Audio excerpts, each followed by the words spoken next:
सुब्हानल्लाह वल्हम्दुलिल्लाह ला इलाहा। आई नई हुकूमत सिक्का नया चलेगा, आई नई हुकूमत सिक्का नया चलेगा, आलम में रंग बदला सुबह शबे विलादत। तकबीर, नारे रिसाला, मसलके आला हज़रत, लब्बैक लब्बैक लब्बैक या रसूल अल्लाह, लब्बैक लब्बैक लब्बैक या रसूल अल्लाह। ताजदार खत्म नबूवत जिंदाबाद जिंदाबाद, ताजदार खत्म नबूवत जिंदाबाद जिंदाबाद। अब सुनो, आप तो अल्हम्दुलिल्लाह शौक से सुनने के लिए आए और बहुत सालों से सुनते भी हैं, लेकिन आज कुछ और कान भी खड़े हैं सुनने के लिए, जिन्होंने जमीन में एक अलग परचम लहरा कर रख दिया है। आपको पता है, इसी हिंदुस्तान की सरजमीन पर सबसे पहला 10,000 का लश्कर लेकर आने वाला एक जवान, अरब से सबसे पहले आने वाला मोहम्मद बिन कासिम सिर्फ 19 साल की उम्र में आया था। 19 साल की उम्र में आया था। किस लिए आया था? माल लूटने नहीं आया था, यहाँ जगह कब्जा करने नहीं आया था। जैसे आज तारीख तोड़ मरोड़ करके बताई जा रही है, जितने बादशाह आए सब आक्रमण किए, सारे लोग यहाँ लूटपाट करने आए थे, ये तारीख तोड़ मरोड़ कर बयान की जाती है। मेरे अजीजों, इस पर फिर कभी गुफ्तगू करेंगे, लेकिन मोहम्मद बिन कासिम क्यों आया था? इलाहाबाद के एक पंडित हैं, उन्होंने खुद लिखा है, मैं अपनी बात नहीं पंडित जी की बात कह रहा हूँ। उस वक्त हालात ऐसे हो गए थे कि चंद औरतें, मुसलमान औरतें जो श्रीलंका की सरजमीन से हज के लिए जा रही थी, उस वक्त राजा दाबिर सिंह उसके कुछ गुंडों ने इन औरतों को पकड़ लिया, उनकी इज्जत लूटी, उनका माल लूटा, उनको कैदी बनाया। उन औरतों ने उस वक्त पुकार कर कहा था कि कोई है जो हमारी इज्जत बचाएगा। कोई तिजारत करने वाला बाहर से आया हुआ ताजिर बात सुन करके अरब गया। अरब में जाकर गवर्नर जो था उसके सामने वाकया बयान कर रहा था। 19 साल का जवान मोहम्मद बिन कासिम वहां से गुजर रहा था। उसने इतना वाकया सुना कि हिंद की सरजमीन पर कुछ हमारी बहनों की इज्जत लूटी जा रही है। वहीं खड़े होकर उसने कहा, लब्बैक या उख्ती, ऐ मेरी बहन, मैं तेरी इज्जत की हिफाजत के लिए आ रहा हूं।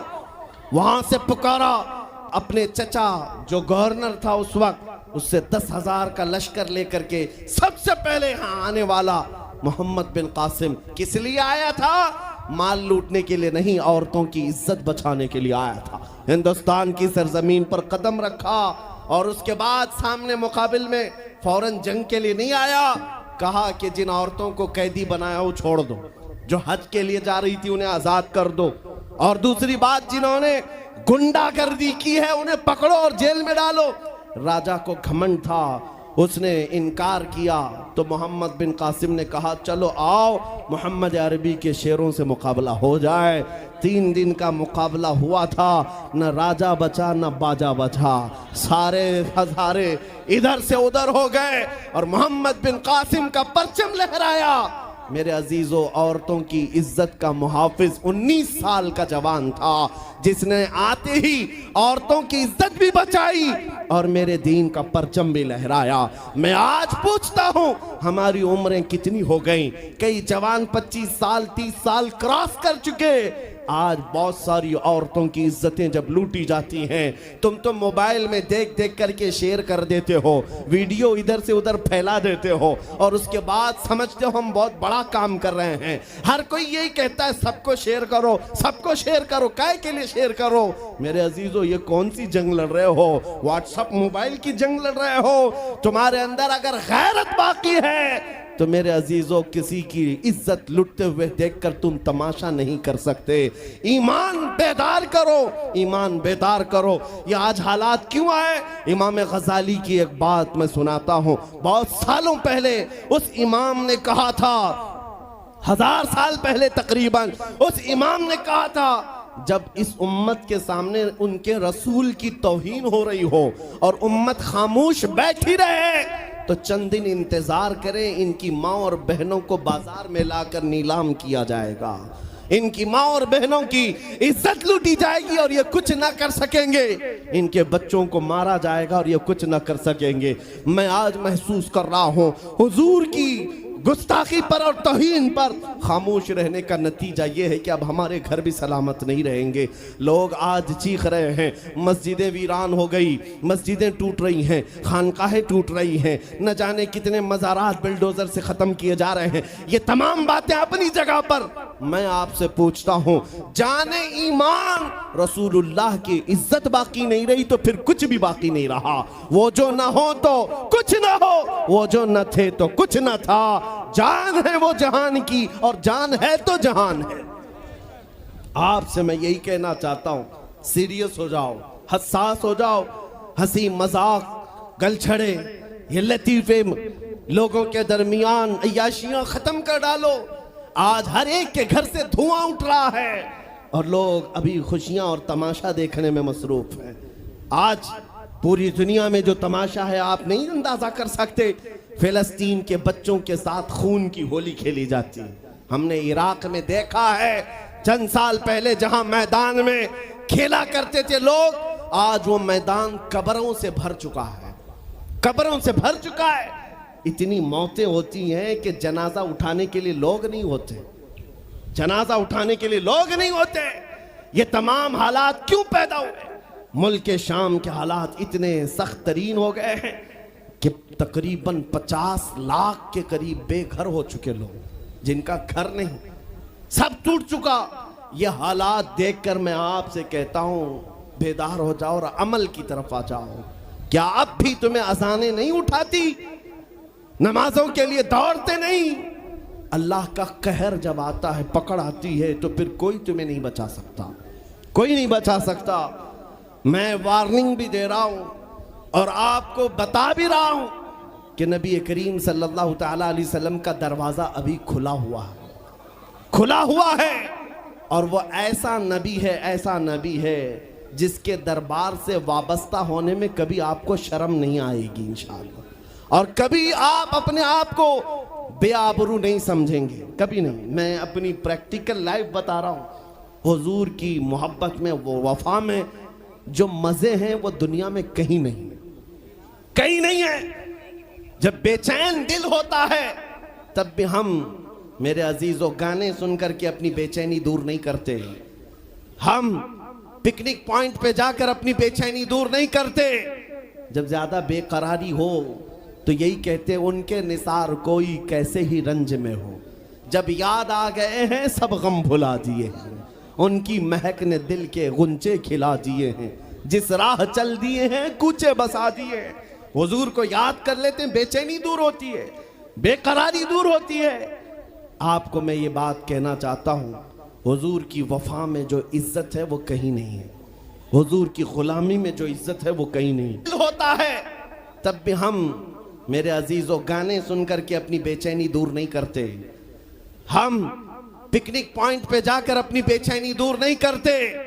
जब ज्यादा बेकरारी हो तो करना छोड़ दो। मेरे मुर्शिद ताजु शरिया फरमाया करते, बुल हवस सुन सीमो जर की बंदगी अच्छी नहीं, बुल हवस सुन सीमो जर की बंदगी अच्छी नहीं, उनके दर की भीख अच्छी, सरवरी अच्छी नहीं। दुनिया में कहीं इज्जत नहीं पाओगे जो मेरे नबी की गुलामी में पाओगे। इसलिए कि हमने हुजूर से वाबस्ता होने वालों को देखा है। वो बिलाल हबशी हबशा के रहने वाले थे, अगरचे रंग काला था, लेकिन जब मेरे आका की गुलामी में आए तो मेरे आका ने उन्हें काबे की छत पर चढ़ा दिया, और काबे की छत पर से अजान देकर बिलाल ने ये लोगों को बता दिया, ऐ लोगों मुझे देखो, रंग से इज्जत नहीं, मुस्तफा के कदमों से इज्जत है। तवज्जो चाहता हूं, हुजूर की गुलामी में जो इज्जत है वो हमने देखी है। जो लोग सहाबा कराम, जो सहाबा कराम, सैयदना अमीरुल मोमिनीन उमर इब्न खत्ताब, जिनका हाल ये था 36 लाख स्क्वायर किलोमीटर पर तन्हा हुकूमत करते थे। उस वक्त मिस्र भी, शाम भी, यमन भी, इराक भी, फिलिस्तीन भी, अरब, ये 6 कंट्री पूरे मिलाकर तन्हा हजरत उमर की निगरानी में थे। और ऐसी निगरानी नहीं कि यहाँ बैठ करके बड़ी बड़ी मीटिंगें कर रहे हों और गरीब खस्ता हाल सो रहे हों।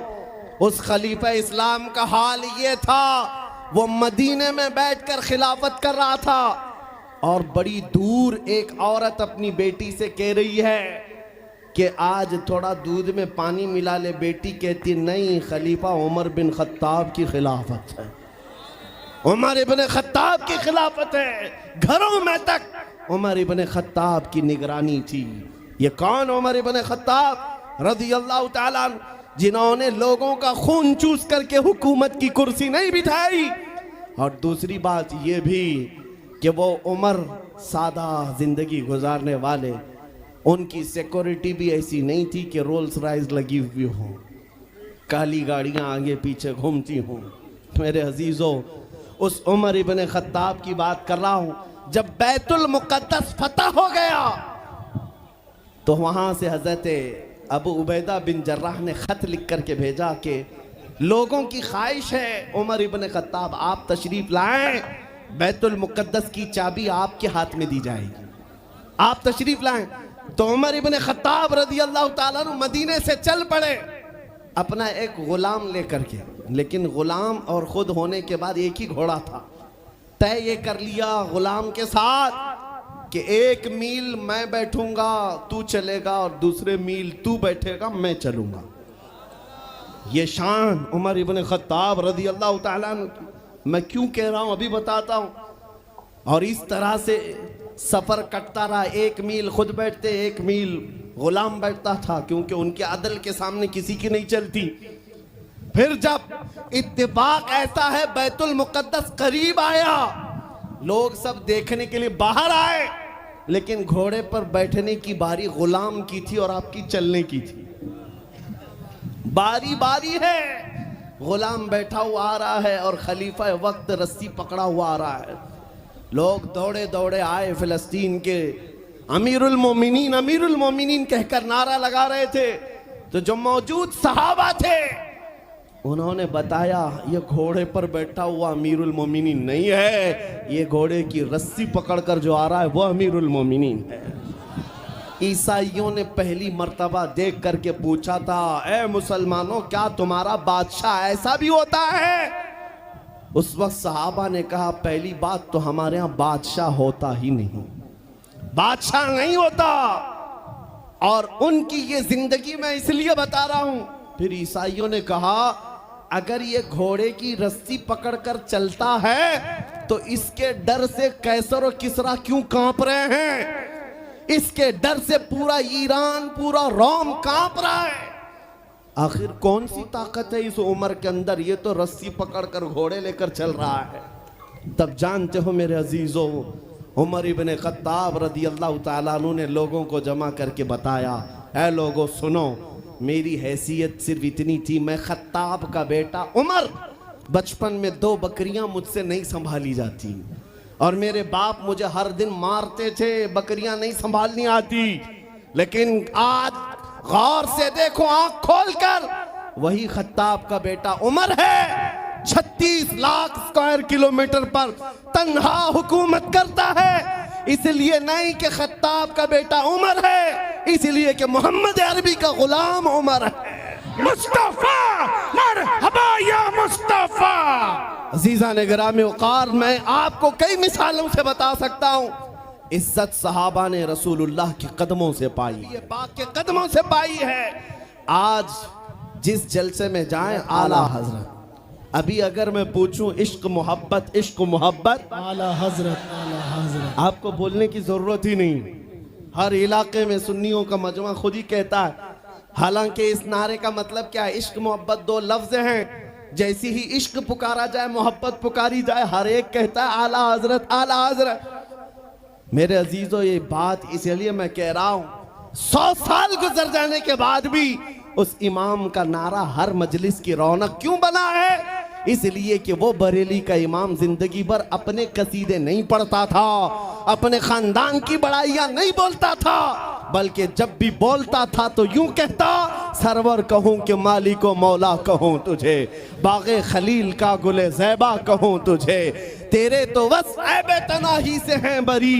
हैरान हूँ मेरे शाह मैं क्या क्या कहूँ तुझे, लेकिन रजा ने खत्म सुखन इस पे कर दिया। खालिक का बंदा खल्क का आका कहूँ तुझे। उस बरेली के इमाम ने जिंदगी भर अपने नबी की तारीफ की, लेकिन जब दुनिया से चला गया तो रब्बे जुल जलाल ने ना उनका नाम मिटने दिया ना उनका कलाम मिटने दिया। इंशाअल्लाह ये दुआ करेंगे, या रसूल अल्लाह चमक तुझसे पाते हैं सब पाने वाले, मेरा दिल भी चमका दे, मेरा दिल भी चमका दे, मेरा दिल भी चमका दे।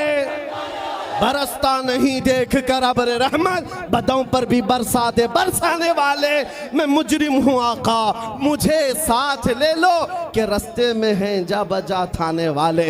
आका अब इन दुनिया के कुत्तों को देख देख कर थक चुके, अब हमारी आंखें खीरा होने को आ गई हैं, हमारी आंखें बेहयाइयों को देख करके बेरौनक होने लग गई हैं। इसलिए मदीने के ताजदार आपके दरबार में सिर्फ इतनी अर्ज है, इतनी अर्ज है, मेरे आका आओ कि मुद्दत हुई है तेरी राह में अखियां बिछाते बिछाते, तेरी यादों में तेरी हसरतों में बड़े दिन हो गए घर को सजाते सजाते।